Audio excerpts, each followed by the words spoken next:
महोत्सवाचा समारोप हा काल्याच्या कीर्तनाने होत असते, परंतु काल्याचं कीर्तन सुद्धा परिवर्तनवादी व्हावं, नाही तर परिस्थिती समाजाची मी सगळ्या महाराज लोकांवर अजिबात ठेवणार नाही, सगळ्या लोकांना अजिबात असं बोलणार नाही, परंतु समाजाची परिस्थिती आहे महाराज. आजकालच्या समाजातल्या काही लोकांनी भगवान परमात्म्याचं वर्णन काल्याच्या प्रसंगी करत असते महाराज. दादा, काल्याच्या प्रसंगी भगवान परमात्म्याचं वर्णन करत असते, पण समाजामध्ये परिस्थिती अशी झालेली आहे, बिघडले ब्रीद जनतेचे चरित्रे नासली सारी, मंत्र घ्या राष्ट्र धर्माचा. हा राष्ट्र धर्माचा जर मंत्र घ्यायचा असेल तर तुम्हाला कोणता काला करावा लागेल? भगवान परमात्मा म्हणजे भगवान श्रीकृष्ण गोपिका जेव्हा आंघोळीला नदीमध्ये जात होत्या तेव्हा भगवान परमात्मा कळंबाच्या झाडावर बसून त्या गोपिकेचे कपडे चोरून घेऊन पडत होता आणि दही दूध लोण्याची चोरी करत होता. भगवान परमात्मा हा काला तुमच्या आमच्यापर्यंत सांगितला, तर अन्यायाविरुद्ध लढणारा भगवान श्रीकृष्ण कधी तुम्हाला सांगितलं? अन्यायाविरुद्ध लढणारा भगवान श्रीकृष्ण तुम्हाला काही सांगितलं महाराज? ज्यांनी अन्यायाविरुद्ध लढा पुकारला, गोरगरीब लोकांना एकत्रित आणलं, गोरगरीब लोकांना एकत्रित आणलं आणि अन्यायाच्या विरोधात त्या भगवान परमात्म्याने लढा पुकारला. तो लढा पुकारणारा महात्मा म्हणजे भगवान श्रीकृष्ण महाराज.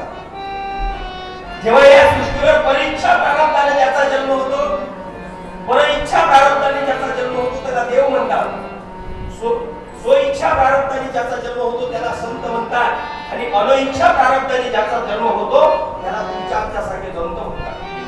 समाजाची परिस्थिती आहे, इच्छा नसतानाही आपला जन्म होते. लाखो जन्म करे पुढच्या आगे तसंच आहे महाराज. म्हणजे लाखो जन्माची पुण्य हे साधू संत महापुरुष जन्माला येतात ना, लाखो जन्माची पुण्य असते महाराज. या जन्म सोपं काम नाही आहे. जेव्हा भगवंताचा जन्म होते या समाजामध्ये, जेव्हा रावणाने हाहाकार माजवला होता, या समाजामध्ये पृथ्वीवर रावणाने जेव्हा हाहाकार माजवला होता, समाजातील साध्या भोळ्या लोकांनी भगवंताकडे भगवान शिवाकडे भगवंताकडे प्रार्थना केली.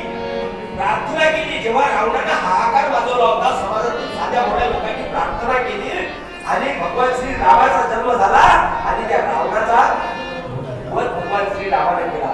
जेव्हा कंसाने हाहाकार माजवला होता तेव्हा समाजातील भोळ्या भावल्या लोकांनी प्रार्थना केली आणि कंसाचा नायनाट भगवान परमात्म्याचा जन्म झाला आणि कंसाचा नायनाट भगवान परमात्म्याने केला. कंसाचा भगवान परमात्म्याने केला. म्हणजे समाजातल्या लोकांनी जी प्रार्थना केली, प्रार्थना केल्यानंतर ज्या भगवंताचा जन्म होतो त्याला देव म्हणतात. समाजातल्या लोकांनी प्रार्थना केली, भगवंताचा जन्म झाला.